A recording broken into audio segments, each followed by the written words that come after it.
नमस्ते दोस्तों, मैं आप लोगों के बीच जन्माष्टमी के शुभ अवसर पर सोहर की प्ले करती आई हूँ। पसंद आए तो लाइक और सब्सक्राइब करिएगा।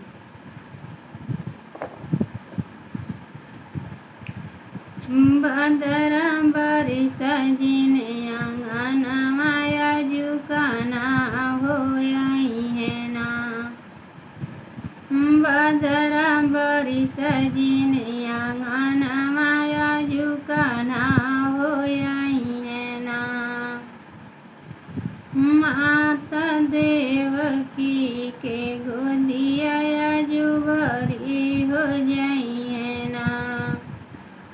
मैया देवकी के गोदिया जुबरी हो जाई है ना। वासुदेव बाबा के भगिया आज जागी हो जाई है ना। वासुदेव बाबा का भगिया आज जागी हो जाई है ना। बदरा बारिश जिने आंगन माया जुकाना होई है ना।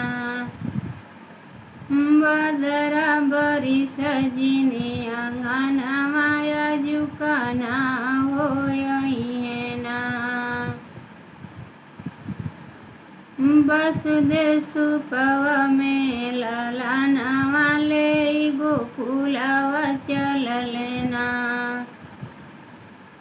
वसुदेव बाबा सुपवा में ललाना वाले गोकुलावा चल लेना।